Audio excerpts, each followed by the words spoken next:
Hi, I'm Callum from Tyne Valley Motorhomes, and this is the handover of a Chausson Flash 14. So as we start to walk around on the driver's side of the vehicle first, if you open your driver's door, just on the SAM panel here, you've got your tyre pressures on that black sticker there. So when inflating your tyres, you can look there to see your pressures for both front and back. Your habitation door opens with the habitation key along with all the other locks. You do have a Fiamma security handle on, so it can go over the door when storing the vehicle. Don't have it over the door when travelling in case you need to get out the habitation door. And you've got a little key where you can lock it into place so that you can't pull it down and move and adjust the handle. Awning light, Fiamma F45 awning. Your fridge vents here. This is your hook up point, so to hook the vehicle up, get your hooker blade, lift the flap on the van, lift the collar, slide it onto the vehicle, then to the power source and do it in reverse order when unhooking, along with pushing the blue clip down just to release the pins in the hooker blade to remove it safely.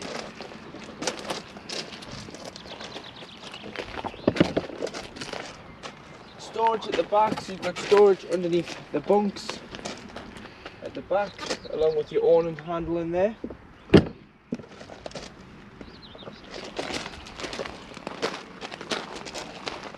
Reversing camera and high level brake light. And then should you want a bike rack fitted in the future, you've got these points here which takes a bike rack where the back panel has been strengthened. Along with parking sensors on the back. And there is your waste handle. So any water you've used, shower water, dishes water, hand basin water, anything that you've drained off goes into a separate holding tank, and on the way out of your site you drive over the waste disposal area, pull the lever and allow that to drain, as you wouldn't want to travel with the added weight of waste water. And make sure that this is fully drained off in the winter.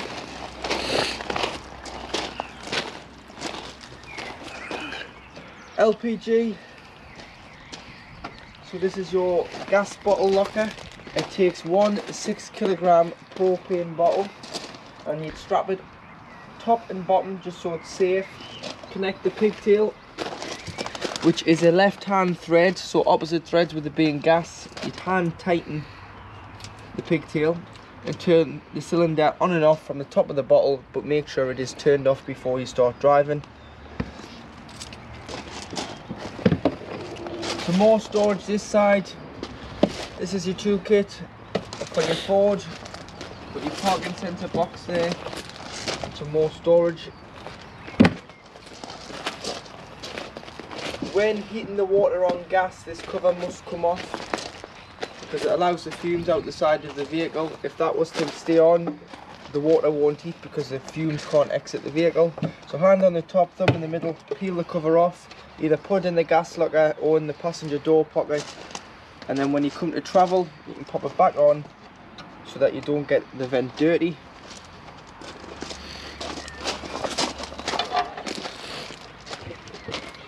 Toilet. So to operate the toilet you need to ensure that the blade is in the closed position, and if it's in the closed position you'll be able to lift the orange handle and slide the cassette free of the vehicle.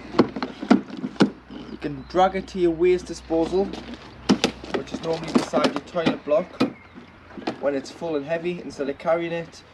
And then you just remove your grey cap, press the orange button, tip the content of the cassette out, put some water in, give it a quick rinse, and then fill it with a cap full of chemical, which is either the blue or the green. Ask your site what they want you to use, because some people now want the green as it's safer for the environment when disposing of the chemical. And then you just pop it back in the vehicle and it will use your toilet.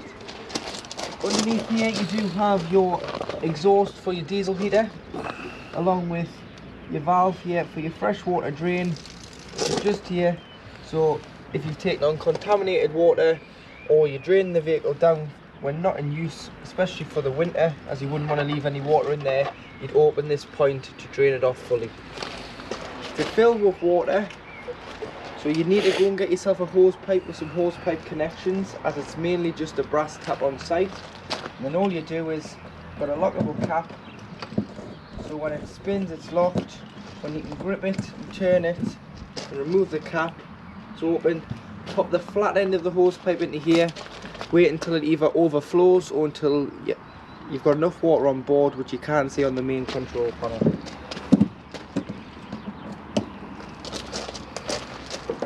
Beside the passenger door is a location of the fuel on the transit, so you'd open it with the transit key. You've got a lockable cap there.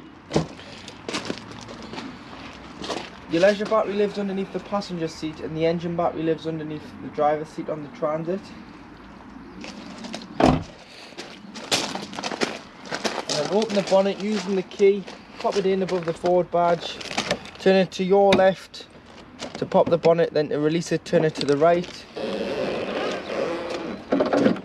And underneath here you've got your fluids, so you've got your brake fluid, your engine oil, your power steering fluid, your dipstick for checking your levels, your coolant, and your screen wash. The screen wash is going to be the one that you're going to need the most. But then should you need to jump start the vehicle, underneath this red cap here you've got a positive on there, and then just on the engine hoist you can earth out for giving or receiving a jump start. And then you do have your weight plate here, so 3.5 ton gross vehicle weight, 4.5 ton train weight, so you've got a ton towing limit on the vehicle.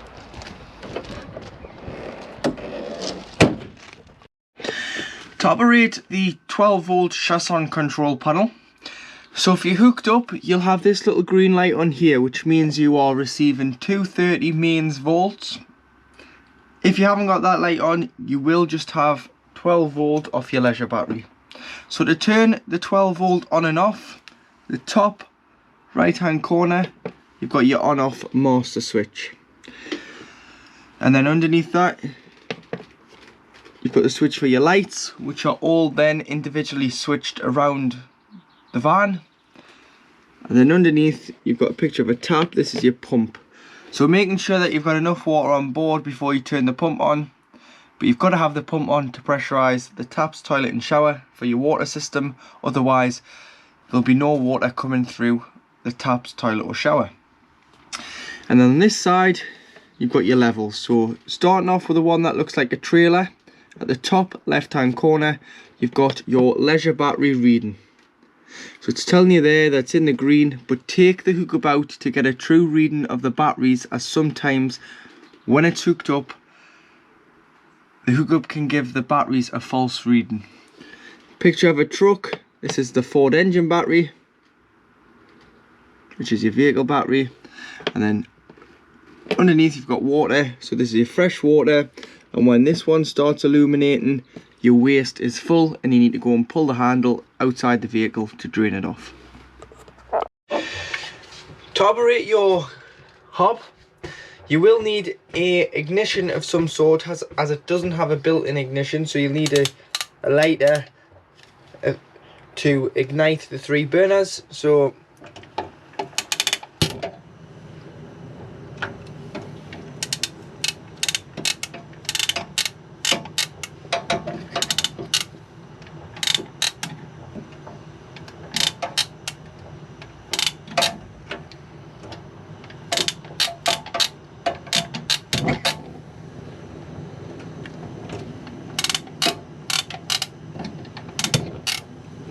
so there's 3 lit gas rings. So once you've had them on, if you do, just allow the hob to cool down before you do put the glass down, as it says on there, glass lids may shatter when heat is turned on. So that means if it's still warm, if it's too warm, this will shatter. And believe me, these go into a million pieces, so do be careful. Allow it to cool so it's cool enough to touch before you put your hob top down.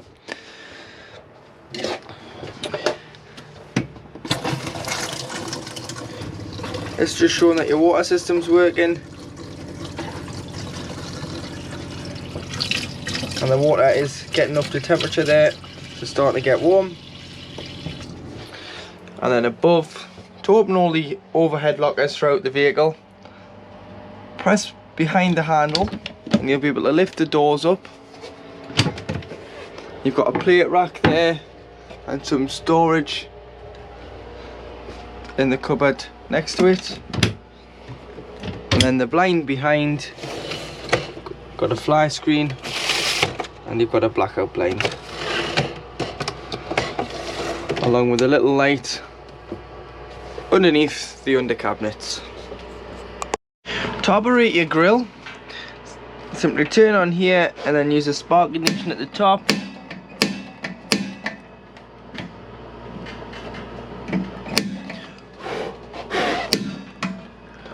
And there you go, you've got one lit grill there. You may want to take these out or wrap them up when travelling, as it can cause a little bit of noise when on the road. And then you do have a light here, so you can switch the light on at the top back of the oven. Cutlery tray underneath. Storage underneath with 3 isolation taps. So you've got the hob, the oven, I should say the hob, the grill and the fridge. So any problems with gas, turn the bottle off to be safe. These are mainly for when the vehicle is annually habitation serviced. To heat the vehicle, so the heating on the vehicle is a Webasto diesel heater. So you need to make sure that you've got a quarter of a tank of diesel or more in the main engine tank. Otherwise you can risk airlocking the system, because the level of the intake for the heater is a lot higher than the intake for the engine. So that's why you've got to have a quarter of a tank or more. So making sure that you've got enough diesel on board, then all you need to do is simply turn the heater on. You can turn it on to full first. This starts the combustion a lot quicker, and then you can adjust the temperature. Don't worry if the lights start flickering, it's only because the diesel startup on the heater takes a lot of 12 volt for the first few minutes, and then once it's got going it uses a smaller feed of 12 volt. So it's just a common thing, don't panic. A solid green light means that the heater is working fine. If that was to be flashing, it's indicating a fault, so you may just need to turn it on and turn it off a few times. To operate the fridge, so it's a 3-way fridge, and this is your 3-way source selector. So at the minute the fridge is off. You'd have it off if you weren't using the vehicle, if it was parked up. And then going round in order, so next one is gas. So should you not be on hookup and you want to use the fridge, so if you're wild camping in the tops of Scotland somewhere and you are just parked up in a lay-by or on a field with no hookup, you'd have to use gas to run your fridge, cook off. So pop it onto gas. Then this is your temperature here, so you can adjust your temperature. But if you just push this in, you'll see a little band in the white. This band needs to go into the green, so you just push and hold, and you'll see the band move there. Once it's in the green, you can let go, and that is now lit on gas. So that's just how easy it is. If the gas bottle's been turned off for a while, it may take a couple of goes, so it's always best that you bring the gas through on the hob, through the oven, just primes the line, and then it means that when the fridge wants to pull the gas through, there's gas already through into the van, so that it doesn't take too much longer and your fridge is lit on gas. So we're on gas. If you're on a site, you've paid your site fees, you'll not want to waste your gas, so you'll want to use electric, which is the picture of the plug here. So you'd use electric if you were on a campsite, if you were at home and you are charging the batteries of the van a couple of days before you go away, because we always recommend, if you're keeping this at home, hook the van up about 2 days before you go away. It allows the leisure batteries to charge, but it also means if you want to put your fridge on, if you plan to take shopping with you, you can put your fridge on, you can pre-chill the fridge for a day, and then you can put your shopping in for a day, allow that to chill, and then when you come to drive off from home or from site to site and you want to keep your shopping nice and fresh, you turn down the battery setting, which is this one here, which isn't your leisure battery. it's your vehicle battery, so the engine must be switched on, and it's only designed for when you're travelling. It keeps the temperature of the fridge the same, so it acts like a giant cool box. Doesn't allow anything to get any warmer, but doesn't allow anything to get any cooler, so it just keeps the temperature the same when you travel until you either go back onto electric on your next site, or if you are going wild camping, you would just switch over to gas and light it on gas, and it'll keep your shopping nice and fresh. One thing I will say about the fridge is, when you are finished with it, if you just take everything out, give it a wipe out, and then you want to leave the door open, because if you shut the door, it's got a rubber on here, it forms an airtight seal. All that clean air that you've just cleaned your fridge and your freezer box with is trapped. It then makes your motorhome smell.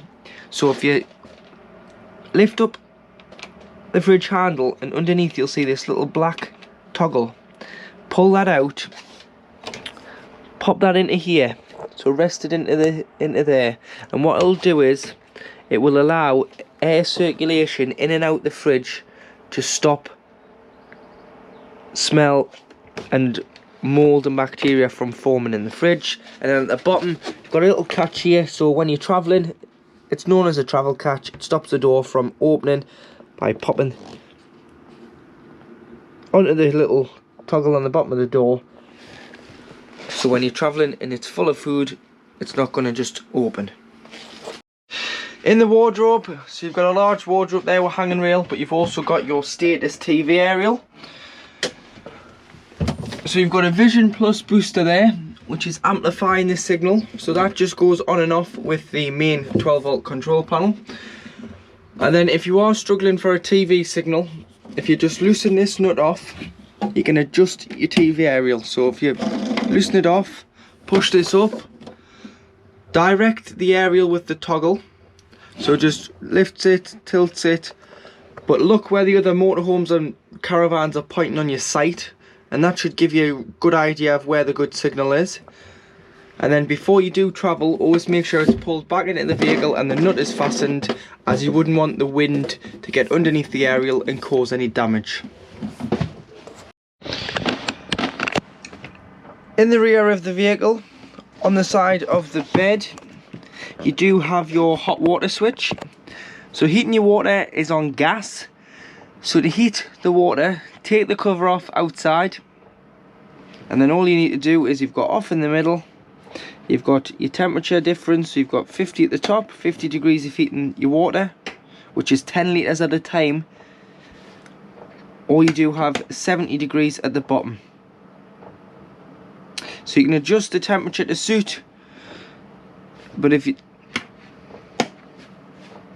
make sure that the cover is taken off outside, otherwise you will get the red light on, which is either meaning that the cover's not been taken off, or you've run out of gas, or your gas bottle is simply not switched on. And then just behind the boiler switch for your hot water, if you lift these two wooden panels up, which form a false floor here, you've got loads of pipe work, but you'll notice you've got this orange toggle. This is your winter drain down valve for your boiler. So it's resting down like that at the moment, which means that the boiler behind here can hold 10 litres of water. You can leave the water in as long as we have good weather. But in the winter, so all through the summer, the spring, you'll probably be alright, the autumn.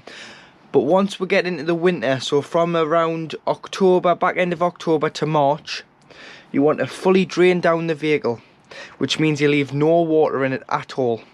So like I was saying, from outside, you'd open the waste at the back of the vehicle, you'd open the valve underneath, just behind the passenger door, underneath the skirt of the motorhome, to drain off the fresh water. Then you need to drain off the boiler. So what you need to do is, you need to come in with no power on or no pump, and you need to simply lift this up, stand it on end. It will drain off the 10 litres of water directly out underneath the van. You then leave all the taps throughout the motorhome open in the middle position of the mixer. you'd unscrew your shower head from your hose and lie your hose in the shower tray, which means that any water in that shower tray, or shower hose should I say, will drain off down the shower tray and straight out underneath the vehicle, because the waste will be open. When you come to reuse it, shut all the taps, assemble the shower head, close the boiler, close the waste, close the freshwater valve from outside. Then put your hose pipe in and put some water in the vehicle. Once you've got some water on board, you can come in and you can put the main power on the panel, put the pump on. You can go to the cold side of the tap first. You'll get a pressurized flow of water straight away because it's drawn it from the tank to the tap. But when you slowly go to the hot side, you'll notice that the water feels like it isn't working. It's coughing, it's spluttering, it's gurgling the water a lot. And all it's doing is it's transferring the water from the freshwater tank via the pump into the boiler here of 10 litres of water until you get a free flow of water from the hot side of the tap.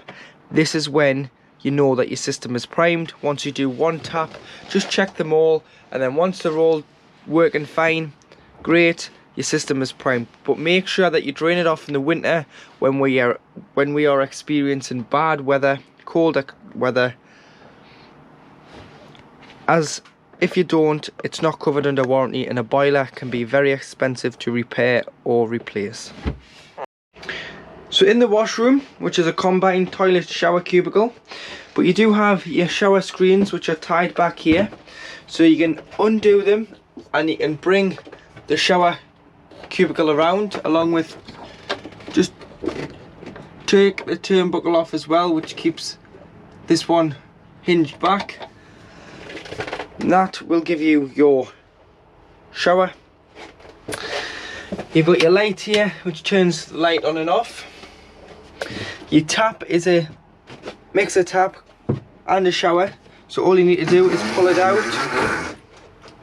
pop it up here, and like I was saying, when winterizing, any water could sit in here. Take the shower head off, lie that down, any water will drain off via the two exits on the shower cubicle, and then you just feed that back down the tap.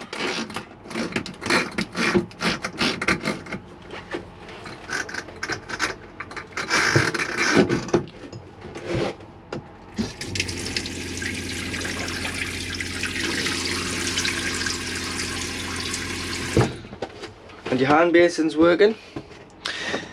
Concertina door, so that just slides around. And then to operate the toilet, so at the back you've got a big blue button. The big blue button is your flush button. So pressing the button, you'll get fresh water flush. So always put a little bit of water in the toilet before you use it. It keeps the seal between the cassette and the toilet lubricated. And then before you use the toilet, you want to open the blade, and the blade is this grey lever here. So push the handle away from you to your right, and you can now see into the cassette. So use the toilet like this, everything that will go into the cassette.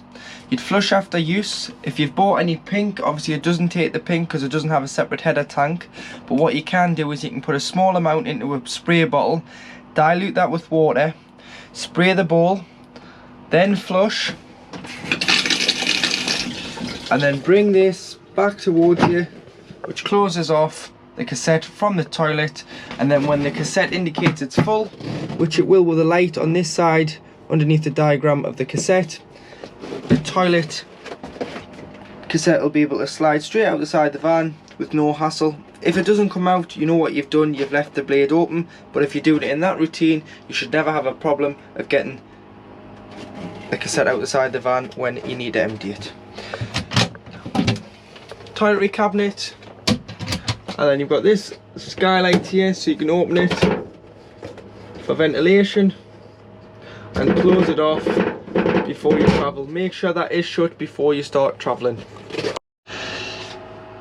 In the bedroom you do have two single beds, or what you can do is you You've got storage here. This will actually lift off, so you just pick it up and it's just got 2 blocks on the back to keep it in. This slides out, and then you can put the infill cushions, which are in this vacuum bag, into here, and they will create a double bed across the width of the vehicle, with removing that as well. Your reading lights throughout the vehicle, so there's 2 in the back, 2 in the front, are individually switched on the switch here. On both sides in the bedroom. If you remove the cushions from the seat on the side facing seat behind the driver's seat, and underneath you've got all your electrical consumer units. So you've got your charger, which is the one closest to the wall. Then you do have your 12-volt fuses, so this runs everything on 12-volt, your distribution board. So do carry some spare fuses with you. They are just standard blade fuses, and then you can replenish the fuse should you need to. And then here you have your main RCD unit on mains trips, so you can try here if you've tripped the vehicle out before you try your sight to see if the van's tripped, or it may just be the case of the side's tripped. But this is all your electrical consumer unit underneath the side facing bench seat. So to create the front bed using the table, what you've got to do with the table is lift it, fold the leg, there's a little button on the side facing the driver's cab, so push that in, fold the leg up into half, lift the table off the top bar and place it on the bottom.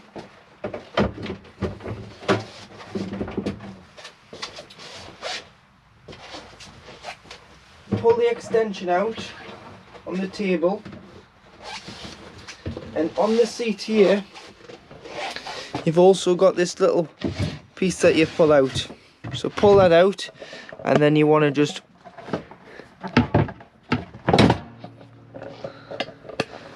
bring it like so. Then you need to use the bottom cushion from in here and the base, which are these 2 here. So you'd put your base cushion back in. So if I just pop your back down, so pop your base cushion back in,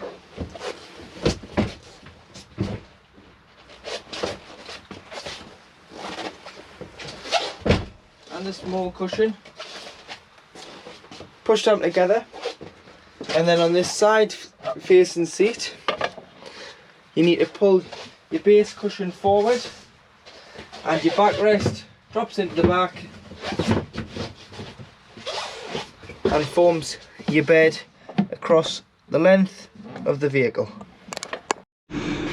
So in the cab, to the right of the driver is your handbrake, and then on your doors, to lock your doors on an evening, you just press lock, and that locks the cab, and then you just manually lock the habitation door.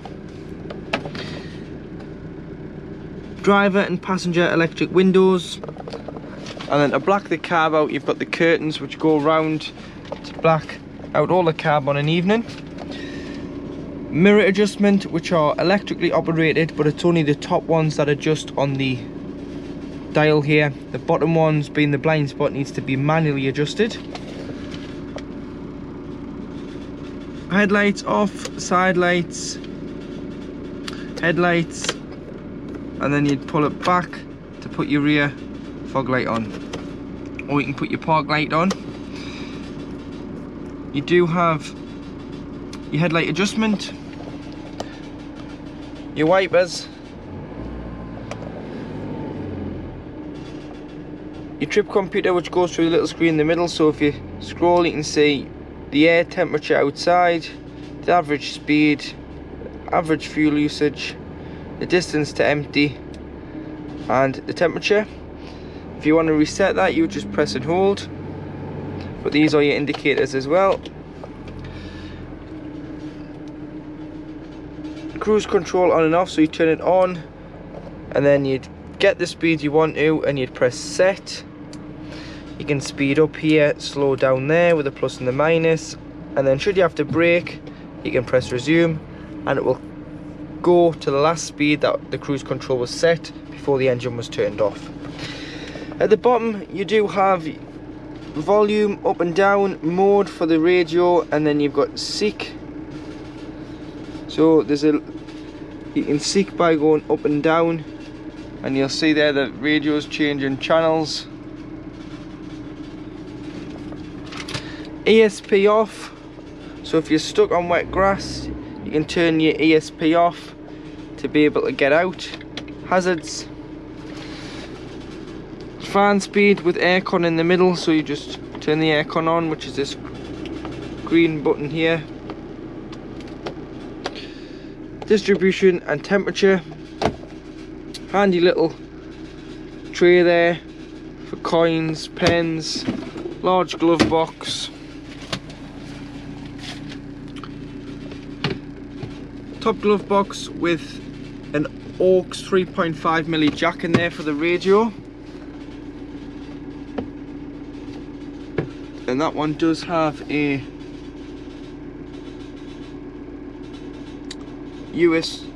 a 12 volt cigarette lighter in there, but that's wired to your distance sensors.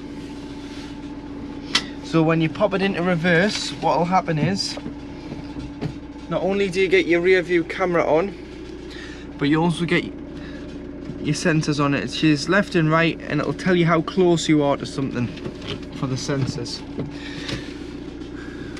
Cup holders go like that, and then you can put your cups in.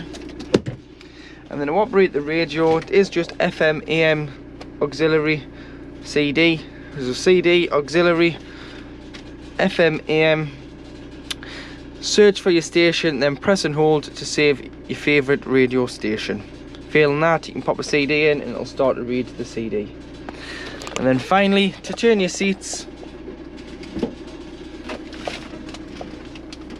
little red lever on the side, and then you just pull the seat forward so you can spin it round, and you can have 4 people or 5 people sat round the table in the back. And it's the same for the driver's seat.